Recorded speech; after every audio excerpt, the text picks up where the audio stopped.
introduce myself and give you a little bit of quick history.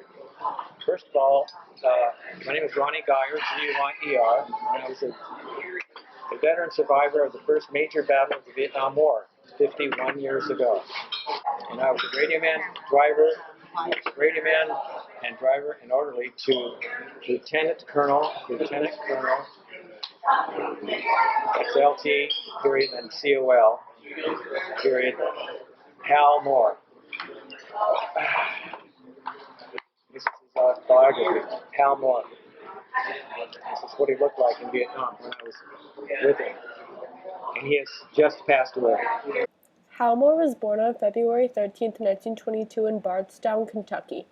Hal's Moore's of military service ranged from 1945 to 1977.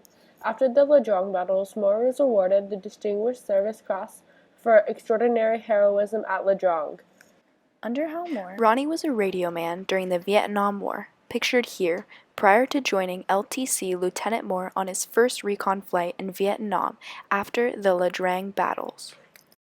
I grew up in Garden Grove next to a brand new Disneyland when it was brand new, okay, in the 1950s. Ronnie Guyer was born June 10, 1942. He grew up in Garden Grove in the 1950s, about the time Disneyland was made.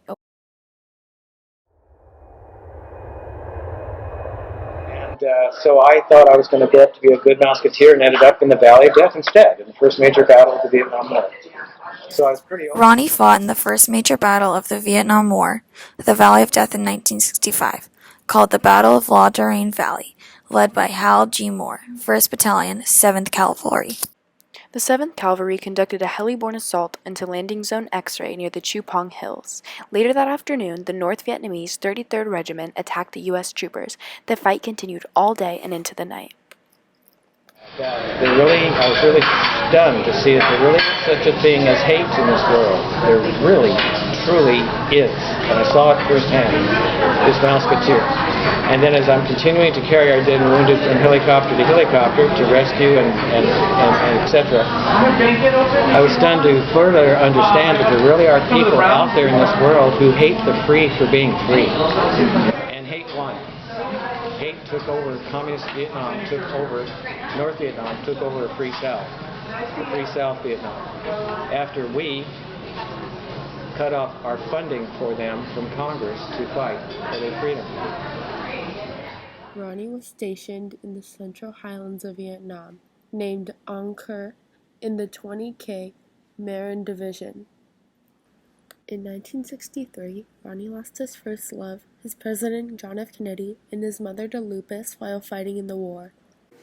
7 months after the World War II Pearl Harbor attacks, Ronnie's mother Evelyn in her third trimester was sitting down in a motel room in Oakland, California.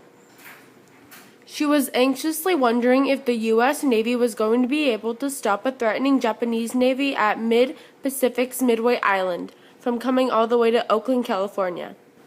When the U.S. Navy did stop the Japanese on June 4th through the 7th of 1942 from coming to Oakland, California, Ronnie's mother Evelyn then breathed a sigh of relief and said, "Thank you very much." She then gave birth to Ronnie just 3 days later on June 10th, 1942. Ronnie thus calls himself a Midway baby. Today, Ronnie is a widower. His wife died 7 years ago. Ronnie's only family is his son, Ron Guyer Jr. And the morning that I went to see her, my loving mother Evelyn, I looked down at her grave, and it was the most open moment of my life. Being open means being open and teachable. Most open, and I needed to know if everything was going to be all right. Well, Mom, I wonder how things are going to turn out. I want to live past this war, but I don't want to have. I'm going to Vietnam in the first with the experimental unit, first major battles, I'm sure. But I want to live past this war, but I don't want to kill or shoot anyone in order to do it. That was what I said. And her voice came straight through me, and I felt her say to me very lovingly, with her loving voice, more clearly to me when she was alive on the earth. And I felt tingling in my fingertips and my toe tips. She was saying very lovingly from beyond the universe in loving kindness, "Have no fear, Ron," my mother Evelyn said, "for you will survive this war, and you will do so without having to fire a shot. I came back with a Purple Heart for being wounded in action. I never once had any fear to kill and pull the trigger of my weapon. Have no fear, Ron, for you will survive this war, and you will do so without having to fire a shot. Is exactly the way it turned out. During the Battle of Le Drang, Ronnie had walked into high grasses and had been impaled by a spear placed there by the Vietnamese. Ronnie couldn't see it as he walked through, and then therefore was rewarded a Purple Heart by Hal Moore.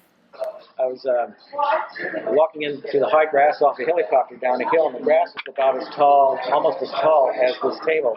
And we couldn't see anything. We're carrying our stuff, and all of a sudden the man in front of me is falling off to the right. And no sooner had I thought to myself, why is he falling off to the left? He's falling off to the left. I'm saying to myself, why is he falling down off to the left? As soon as those words come out of my mind, I'm falling to the right, the two of us.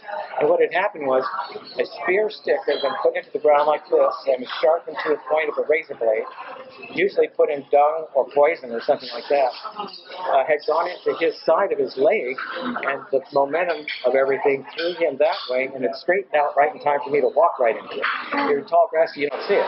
Okay, so I fell off this way. We were medevaced out, and I got to keep the stick.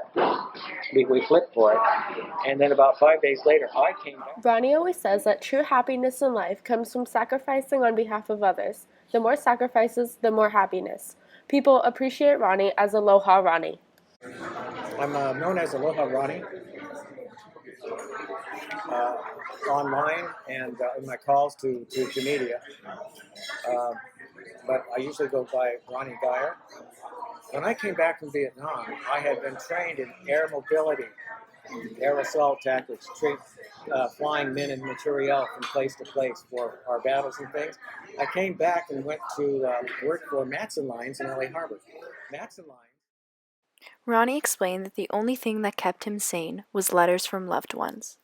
Letters took 5 days to get to us. Okay, I have a sister who I had to help save this very week. She had difficulty breathing. She almost died this week.